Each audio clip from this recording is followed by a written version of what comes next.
नमस्कार, आपका स्वागत है हमारे खास कार्यक्रम हरियाणा डायरी में। इस कार्यक्रम का एक ही उद्देश्य है कि आप तक हरियाणा के हर उस विकास की जानकारी पहुंचाई जाए जो मुख्यमंत्री मनोहर लाल के नेतृत्व में लगातार किया जा रहा है। तो बने रहिए हमारे साथ और देखते रहिए हरियाणा डायरी।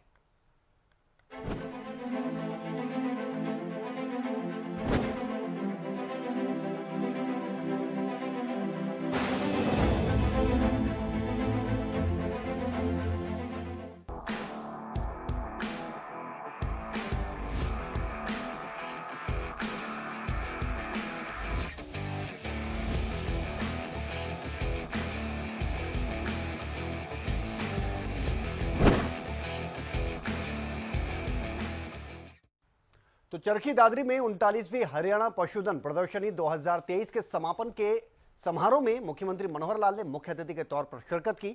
पशु मेले में संबोधित करते हुए मुख्यमंत्री ने जनता से गौवंशों को बचाने की अपील की, तो वहीं मेले में आए विजेता पशुपालकों को इनाम देकर सम्मानित भी किया।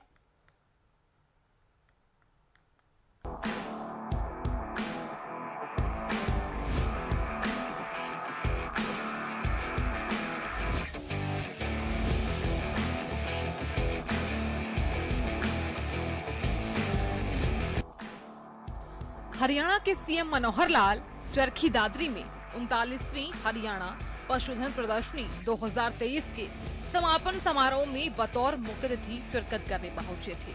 पशु मेले में संबोधन से पहले उन्होंने पशुधन प्रदर्शनी का अवलोकन किया। संबोधन के दौरान सीएम मनोहर लाल ने पशुपालकों को बड़ी सौगात देते हुए कहा कि हमें गोवंशों को सही से संभालना होगा। आज गोवंश कम होते जा रहे हैं। सीएम ने कहा, पशुओं की देखभाल हेतु हरियाणा में 6 नए पॉलीक्लिनिक खोले जाएंगे। इनमें से एक चरखी दादरी में भी बनेगा। साथ ही उन्होंने बताया कि वर्तमान में प्रदेश में 7 पॉलीक्लिनिक कार्यरत हैं। इसके अलावा प्रदेश में गौवंश की देखभाल करने के लिए हमारी सरकार ने गौ सेवा आयोग के बजट में 10 गुना की बढ़ोतरी कर 400 करोड़ रुपए पहुंचा दिया है, ताकि सड़कों से बेसहारा गोवंश को सुरक्षित आशियाना मिल सके। मुख्यमंत्री मनोहर लाल ने बताया कि इस बार के बजट में एक नई परियोजना सांझी डेयरी की परिकल्पना की गई है। इस परियोजना के तहत पंचायती जमीन पर एक शेड का निर्माण किया जाएगा। इस शेड को वो पशुपालक इस्तेमाल कर सकेंगे जिनके पास पशु बांधने के लिए खुद की जगह नहीं है। सहकारिता विभाग द्वारा इस शेड का निर्माण किया जाएगा।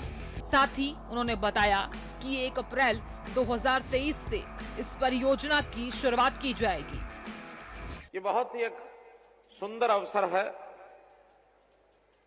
कि हरियाणा में जो पशु मेले हमने शुरू किए या जो पशुधन की प्रदर्शनी लगाने का क्रम पिछले कई वर्षों से चल रहा है, ये 39वीं राज्य पशुधन प्रदर्शनी है।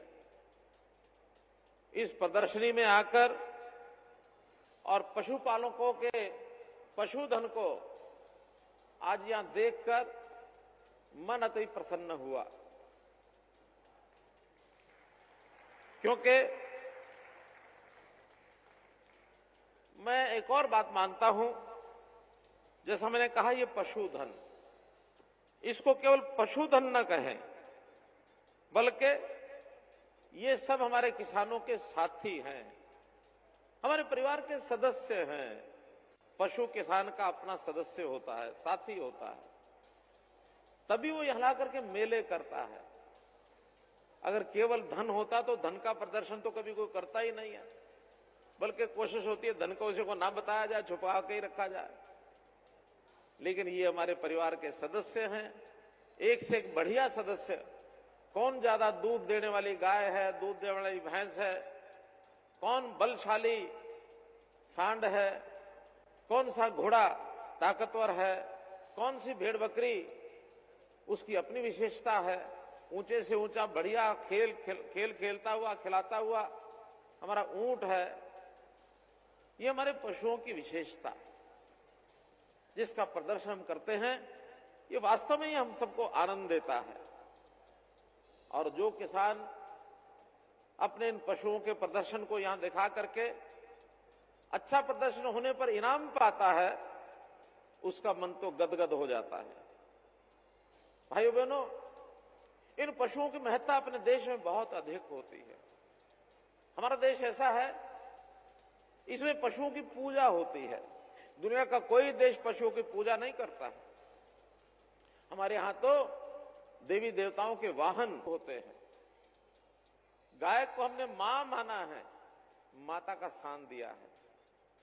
गौ माता के प्रति कितनी बड़ी श्रद्धा है।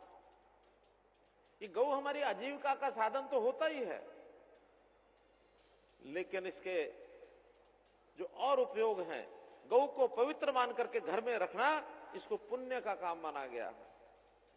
अब ये ठीक है, एक समय ऐसा आ गया जब गौओं को भी हमने आर्थिक रूप से उपयोगी है कि नहीं है ये मानना शुरू कर दिया। पहले गाय के बैल होते थे, खेती में काम आते थे, लेकिन जब से ये ट्रैक्टर आ गए, मशीनें आ गई, हमने बैलों को छोड़ दिया और ये मान लिया अब गौ शायद हमारे काम की नहीं रही। ऐसा मन का विचार जो बन गया, ये कोई अच्छा विचार नहीं है। तब भी हमें अपने गौ पालन के काम को ये जारी रखना चाहिए। अधिक से अधिक गाय, बढ़िया से बढ़िया गाय, उसकी सेवा का भाव ये मन में रहना चाहिए। परिवारों में हमारी बुजुर्ग माताएं, नानी, दादी, हमने देखा होगा खाना खाने से पहले गौ ग्रास निकालती हैं, गाय की रोटी निकालती हैं पहले। आखिर गाय की रोटी निकालने का मतलब कोई ना कोई, जैसे अपने बच्चे को रोटी खिलाती है, गाय को रोटी खिलाती है, इसका मतलब उसका कहीं ना कहीं प्रेम प्यार है, जागता है। तो इस प्रकार से हमें केवल इसको पशुधन नहीं समझना चाहिए, बल्कि इसके प्रति हमारी श्रद्धा का भाव ये होना चाहिए। और हम तो जिस प्रकार से पशुओं के साथ तालमेल रखते हैं, उन पशुओं की भाषा भी समझते हैं। शायद कोई शहर का आदमी जिसने पशु उस प्रकार का नजदीक रखा नहीं, उसको पता ही नहीं है, लेकिन गांव का हमारा किसान, हमारा पशुपालक, उसको दूर पशु को देख करके पता लग जाएगा इस पशु को क्या तकलीफ है, इसको कोई तकलीफ बीमारी तो नहीं है, मुंह खर तो नहीं आ गया, कहीं इसको कोई बुखार वाली बात तो नहीं आ गई, कहीं इसको कोई भी बीमारी होती है वो उसको पहचान लेता है, उसके इलाज के लिए आगे बढ़ता है, दौड़ता है। पशुओं की भाषा समझते हैं, पशुओं का व्यवहार समझते हैं। एक छोटी कहानी बताता हूं आपको मैं। एक बार एक मास्टर जी स्कूल में एक बच्चे को पूछते हैं, सब बच्चे बैठे थे, सबको पूछा, अच्छा बताओ भाई, बाड़े में अगर 10 भेड़ें किसी एक पालक ने, भेड़ पालक ने बांध रखी हैं, तो अगर एक भेड़ उसमें से कूद करके, छलांग लगा करके, दीवार फांद के बाहर निकल गई, तो बताओ बाकी कितनी बची? तो बच्चे हिसाब किताब लगाने वाले सोचने लगे, भाई 10 में से 1 कम होगी तो 9 हो जाएगी, यही जवाब होगा। एक बच्चा बहुत ऊंचा, उसने हाथ खड़ा किया सबसे पहले, तो मास्टर ने उसी से पूछ लिया कि बता भाई, कहना जी एक भेड़ अगर कूद गई तो बाद में 1 भी नहीं बचेगी। ये क्या बात हुई? 10 थी, 1 जाएगी तो 9 तो बचेंगी। कि नहीं नहीं, मेरा बापू भेड़ पालता और मैं रोज देखता हूं कि अगर एक भेड़ कूद जाती है तो सारी कूद के बाहर चली जाती है, बचती नहीं अंदर कोई। तो ये उसकी भाषा वो जानता है, पशुओं का व्यवहार क्या वो जानते हैं। हम लोगों को इस पशुपालन के काम में आजीविका तो है ही, ऐसा नहीं कि नहीं है। हमें इसका दूध भी प्राप्त होता है। अपने एक गीत बनाया बहुत कवियों ने, कलाकारों ने, क्या देश हरियाणा, हमारा देश हरियाणा जी, दूध दही का खाना। एक मैं छोटा बचपन में सन 66 के अंदर जब हरियाणा बना था, उस समय गीत एक बालक ने बोला था, आज मुझे 2 पंक्तियां याद हैं। 1 नवंबर सन 66 ने बना राज हरियाणा, शाम सवेरे दोनों बख्ता जी दूध दही का खाना। तो हरियाणा दूध दही के खाने के लिए प्रसिद्ध है। गौ का पंचामृत, चाहे गाय का दूध हो, घी हो, दही हो, गोमूत्र हो, गोबर हो, हर एक चीज का उपयोग है। वो मेरे खाद के लिए भी काम आएगा। हमारे यहां A2 जो दूध होता है, गाय का A2 दूध की हमने एक बार अनुसंधान कराया था जब धनखड़ जी कृषि मंत्री थे।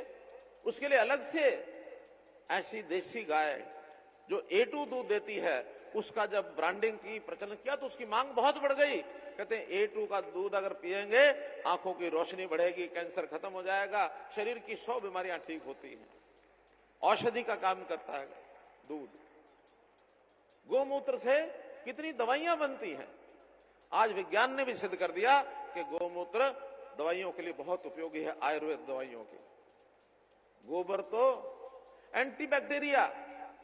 आखिर गोबर से हम अपने घर के चौके लीपते थे, दीवारें लीपते थे। क्यों लीपते थे? इसलिए कि मच्छर मक्खी नहीं आएगा, एंटीबायोटिक्स का काम करते रहे।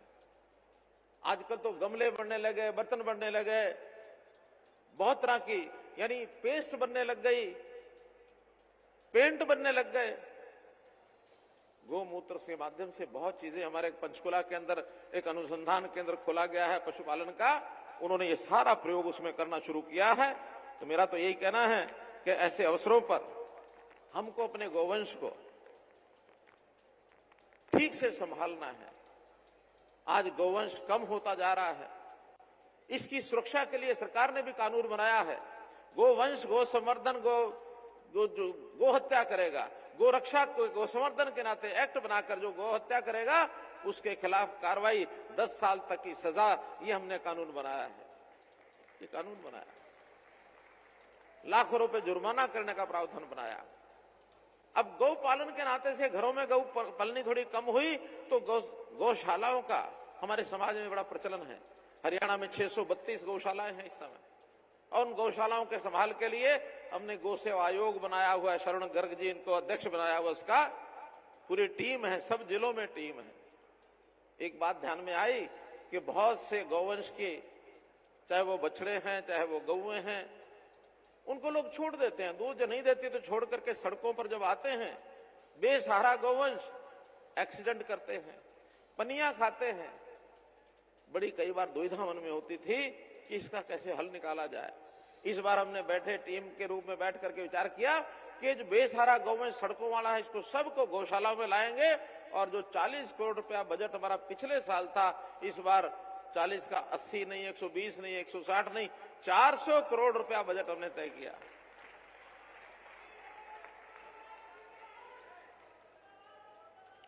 और इसमें गौशालाओं को उन्हीं को ज्यादा देंगे जो बेसहारा गौवंश को पकड़ने का काम हमारी नगर पालिकाएं, हमारे ग्राम विकास, पंचायती राज संस्थाएं वो करेंगी, लेकिन उसकी सेवा करने का काम जो गौशालाएं अपने जिम्मे लेंगे, या कुछ नई संस्थाएं पंचायती अगर उनको जगह चाहिए वो जगह भी उनको देंगे ताकि गौशालाएं बनाएं, और भरपूर अनुदान उनको देंगे ताकि उनके चारे का खर्च ये सब उनको दिया जा सके। हमने इसी प्रकार से पशु चिकित्सा, जिसका जिक्र दलाल साहब ने किया, मोबाइल पशु चिकित्सालय ये हमने बनाए हैं। और अभी हमारे जो पशु चिकित्सा पॉलीक्लिनिक्स हैं, अभी 7 पॉलीक्लिनिक हैं। विचार आया कि उनको बढ़ाना चाहिए, 6 पॉलीक्लिनिक और हम बना रहे हैं। अगले साल भर के बाद ये 7 और 6 13 पॉलीक्लिनिक हो जाएंगे, जिसमें चरखी दादरी में भी एक जरूर होगा, ये नया बनाएंगे। तो भाइयों बहनों, मैं तो अंत में इतना ही कहूंगा कि आज भी ऐसा नहीं है कि लोग पशुपालन को और अपने व्यवसाय को अपनाना नहीं चाहते। हमने एक योजना बनाई, मुख्यमंत्री अंत्योदय परिवार उत्थान योजना, अर्थात जिन परिवारों की आमदन साल में 1 लाख रुपए से भी कम है, उनकी आमदन कम से कम 1,80,000 हो जाए, डबल हो जाए। इसके लिए उन परिवारों से हमने नौजवानों को बुलाया, महिलाओं को बुलाया जो काम कर सकते हैं, थोड़ा बड़ी आयु के लोग भी जहां काम करने वाले लोग नहीं है उनको बुलाया। आपको जानकर हैरानी होगी कि जितने लोगों ने आके कहा भाई आप क्या काम कर सकते हो, 60% लोगों ने कहा मैं पशुपालन कर सकता हूं, मुझे कोई 2-3 गाय का 1-2 भैंस का लोन दे दो, मैं अपने घर में बांधूंगा और व्यवसाय करके दूध बेच करके अपने घर का गुजारा करूंगा। आज भी 70% लोग इस प्रकार के हैं गांव के जो इस काम को अपनाना चाहते हैं। अब ये कठिनाई आई उसमें हमें कि घर में गाय का भैंस के बांधने की जगह नहीं है। बैंक वालों ने लोन देना जो है मना कर दिया कि ये बांधेगा कहां। इस साल के बजट में हमने एक नई योजना बनाई है कि हम हर गांव में पंचायती जमीन पर सांझा डेयरी नाम से एक प्रोजेक्ट बनाएंगे कि पंचायत की जगह होगी, उसके अंदर एक शेड बनाएंगे, जिसने अपनी गाय भैंस आके बांधनी है, बांधो, सेवा करो, शाम को सवेरे दूध निकाल करके बेचो। हम सांझा डेयरी कार्यक्रम शुरू करेंगे। कोऑपरेटिव डिपार्टमेंट, हमारा सहकारिता विभाग इस काम को करेगा। 1 अप्रैल से उस योजना को लॉन्च करेंगे और गांव में जो लोग इस प्रकार के हैं जिनके पास जगह नहीं है, 2 पशु, 3 पशु, 1 पशु, जितना भी लोन लेना चाहेंगे उनको देंगे। अगले साल में हम चाहते हैं ऐसे परिवार, अभी 7 लाख परिवार ऐसे हैं जिनकी आय 1 लाख रुपया साल से कम है, जिसमें से 80,000 लोगों की एप्लीकेशन तो हमने मार्क कर दी है बैंकों को, इनको लोन दे दो, काफी को दे दिया, बाकी चल रहा है। अगले साल में 2 लाख परिवारों को और हम लोन देंगे। बैंकों से बात हो गई है कि हम पशु के लिए, पशुपालन के लिए या अन्य कोई काम करने हैं, ऐसे 2 लाख परिवारों के लिए 2000 करोड़ रुपया हम रिजर्व रखते हैं, उनको सबको देंगे, सबको देंगे। गरीब आदमी है, अगर उसके पास गारंटी देने के लिए कुछ नहीं है तो सरकार उसकी गारंटी लेने के लिए तैयार है। एक अनुभव और हमारा है कि जितने आदमी को छोटे लोन दिए जाते हैं, वापस करने में बड़े बड़े लोग तो हेराफेरी कर जाते हैं। कंपनियों वाले लोग, बड़े व्यापारी देते हैं, वापस करते हैं, नहीं करते हैं, 6-8 महीने, 6-8 साल में कभी ना कभी फेल होकर खड़े हो जाते हैं। लेकिन जो छोटा आदमी लोन लेता है, ये छोटी छोटी किस्त कमाई में से साथ साथ देता है, ये डिफॉल्टर नहीं होता है, डिफॉल्टर नहीं होता है। अभी कुछ दिन पहले मैंने ऐसे लोग जो प्रधानमंत्री ने एक योजना बनाई थी, रेडी फड़ी लगाने वाले, छोटे खोमचा लगाने वाले, ऐसे लोग 10,000 रुपए का उनको लोन गवर्नमेंट की गारंटी पर दे दो, हमने दिए। हरियाणा के अंदर लगभग ऐसे 27-28,000 लोगों को लोन दिए हुए हैं। एक दिन उन सबसे टेलीफोन करके, एक टेलीफोन की व्यवस्था होती है कि सबको जोड़ लिया जाता है, जैसे मैं यहां से बोल रहा हूं ऐसे वो सब लोग सुन लेते हैं और बाद में फिर कुछ लोगों से मैं बात करता हूं। जितने लोगों से मैंने बात की, सबने कहा हमारी किस्तें पूरी हो गई हैं, अगला लोन 20,000 का भी हमने ले लिया है, अप्लाई कर दिया है। केवल एक आदमी, 3 लोगों मुझे मिला, कहने लगे मेरा रेडी का एक दिन सामान खराब हो गया था, मुझे 4,000 रुपए का घाटा पड़ गया, मुझे उस दिन रेडी बंद करनी पड़ी, मेरी मदद करो। हमने डिप्टी कमिश्नर को कहा सबसे पहले जाके इसकी मदद करो, दोबारा इसकी रेडी लगवाओ, दोबारा लगवाओ। आखिर रोजगार करना, लोग अपनी कमाई करके अपने आप को ऊपर उठाएं, किसी के आगे हर समय हाथ फैलाना ये अच्छी बात नहीं है, अच्छी बात नहीं है।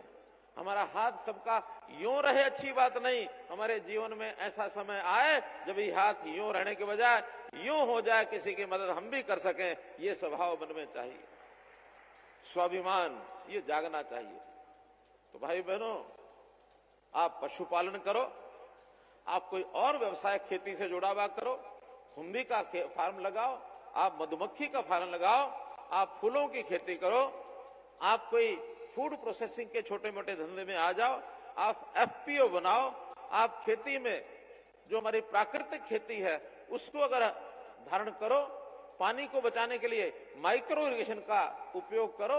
जो काम किसान, जो काम पशुपालक करना चाहता है, उसको कहीं कठिनाई आती है, उस कठिनाई को हटाने के लिए, दूर करने के लिए हमेशा आपकी ये सरकार ये हमेशा तैयार है। आप हमको संदेश भेजिए, आपको मदद करेंगे। इस तरह के पशु मेले का आयोजन करने का उद्देश्य किसानों और पशुपालकों को नई नई तकनीकों से अवगत कराना है। इन तकनीकों की जानकारी हासिल कर किसान साथी दुग्ध उत्पादन में बढ़ोतरी कर सकेंगे, ताकि खेती के साथ अतिरिक्त आमदनी कर वो आर्थिक रूप से समृद्ध बन सके। साथ ही उन्होंने कहा, हमारी सरकार किसानों और पशुपालकों को आर्थिक रूप से समृद्ध बनाने की दिशा में हर संभव प्रयास कर रही है।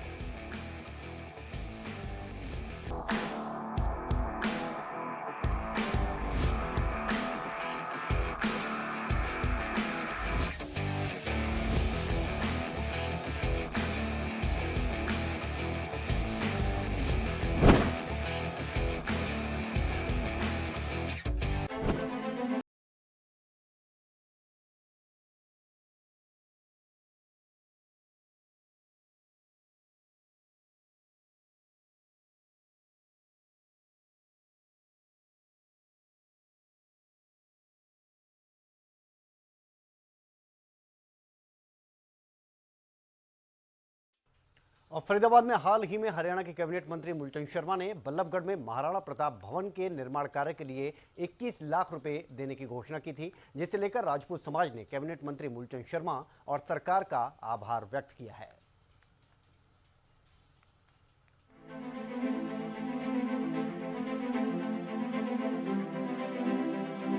हरियाणा सरकार समाज के हर वर्ग को साथ लेकर काम कर रही है। समय समय पर समाज के हर वर्ग की मांग को पूरा करने के लिए सरकार प्रतिबद्ध है। इसी कड़ी में फरीदाबाद में हाल ही में हरियाणा के कैबिनेट मंत्री मूलचंद शर्मा ने बल्लभगढ़ में महाराणा प्रताप भवन के निर्माण कार्य के लिए 21 लाख रुपए की घोषणा की, जिसके चलते राजपूत समाज की सरदारी ने मंत्री के कार्यालय पहुंचकर कैबिनेट मंत्री मूलचंद शर्मा का धन्यवाद किया। इस मौके पर राजपूत समाज ने कैबिनेट मंत्री मूलचंद शर्मा के सामने मांग रखते हुए निगम में राजपूत समाज की हिस्सेदारी की बात कही, तो वहीं कैबिनेट मंत्री मूलचंद शर्मा ने भी राजपूत समाज की मांग को मानते हुए आश्वासन दिया कि आने वाले नगर निगम चुनावों में राजपूत समाज को भी हिस्सेदारी दी जाएगी। मैं तो एक ही बात कहूँगा, राजपूत समाज ने देश को दिशा देने का काम किया और उस दिशा पे देने का काम कर हम सब लोग उनके मिलकर कार्य करेंगे और समाज के किसी भी, ये ऐसा समाज है सबको दिशा दी है, चाहे देश को आज़ादी या देश के महाराणा प्रताप के वंशज जिन्होंने सब कुछ इस देश की संस्कृति को बचाया, ये समाज के वंशज हैं। और मैं तो एक ही बात कहूँगा, मैं तो विधायक होने के नाते जो भाइयों ने अर्जी रखी है मैं सबको कार्य करूँगा और जो मेरे लायक जिम्मेदारी है मैं उसको भी पूरा करने का काम करूँगा। मेरा ये बताइए, मूलचंद शर्मा हर समाज का है, हर समाज का साथी, हर समाज का ध्यान रखें, हर समाज को साथ लेकर चलना है। जो किसी ने नहीं दिया उसको मूल शर्मा पूरा करेगा। जो अब तक किसी ने नहीं करा ना 94 के बाद, मैं तब भी करूँगा पूरा। 94 तक तो नहीं हुआ ना, आज तक 23 तक, तो उसको हम पूरा करेंगे। वहीं फरीदाबाद राजपूत समाज के प्रधान प्रताप भाटी ने मीडिया से बातचीत करते हुए कैबिनेट मंत्री मूलचंद शर्मा का धन्यवाद किया और कहा कि कैबिनेट मंत्री मूलचंद शर्मा के सामने उन्होंने महाराणा प्रताप भवन बल्लभगढ़ में बनाने की बात रखी थी। इसको लेकर कैबिनेट मंत्री मूलचंद शर्मा ने एक ही कलम में 21 लाख रुपए दिए हैं और इसके लिए वो कैबिनेट मंत्री मूलचंद शर्मा का धन्यवाद करते हैं। वहीं राजपूत समाज की निगम में हिस्सेदारी को लेकर भी प्रताप भाटी ने ये बताया कि कैबिनेट मंत्री मूलचंद शर्मा ने इस बार राजपूत समाज को आश्वासन दिया है कि निगम में इस बार राजपूत समाज की हिस्सेदारी रहेगी, जिसके लिए वो और उनका समाज कैबिनेट मंत्री मूलचंद शर्मा का धन्यवाद करते हैं। देखो मुकेश जी, आज मेरे समाज को पंडित मूलचंद शर्मा कैबिनेट मंत्री ने मेरे भवन महाराणा प्रताप भवन के लिए 21 लाख रुपए की सौगात दी है। जब वो विधायक थे, पिछली बार भी उन्होंने 5 लाख रुपए के लिए मेरे समाज के लिए योगदान दिया था और मेरा समाज इस बात का सदा आभारी रहेगा। आज मेरे समाज ने मेरे को कहा कि प्रताप जी, आज हमारे समाज को इतनी बड़ी सौगात दी है पंडित मूलचंद शर्मा ने, तो हमारा फर्ज बनता है कि पंडित मूलचंद शर्मा का हम धन्यवाद करेंगे। तो मेरे समाज ने, सभी ने पहुंचकर वहाँ पर दूर दराज से, बागपुर से, सोल्ले से, राजूपुर से, पलवल से, खादर से, सारे सरपंचों ने और शहर के सभी मौजूद आदमियों ने, जो मेरे बिरादरी के दूर दराज के लोग रहते हैं, उन सभी ने आज पंडित मूलचंद शर्मा जी का उनके सेक्टर 8 जाके ऑफिस पे धन्यवाद किया और उनका आभार जताया कि आपने, और पंडित मूलचंद शर्मा जी ने भी हमें आश्वस्त किया कि आगे भी मैं राजपूत समाज का इसी तरीके से समाज का साथ देता रहूंगा। फरीदाबाद राजपूत समाज ने उनकी मांग पूरी किए जाने पर कैबिनेट मंत्री के साथ साथ हरियाणा सरकार का भी आभार प्रकट किया। हरियाणा सरकार व्यवस्था परिवर्तन कर रही है और उसका असर धरातल पर भी देखने को मिल रहा है। हर वर्ग के लोग मनोहर सरकार के कार्यों से संतुष्ट नजर आ रहे हैं।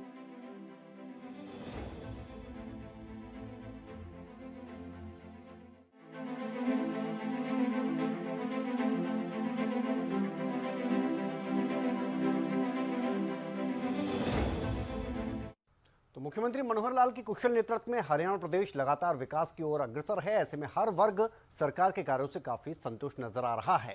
फिलहाल हमारी खास पेशकश हरियाणा डायरी में इतना ही। आप बने रहिए हरियाणा न्यूज के साथ। नमस्कार।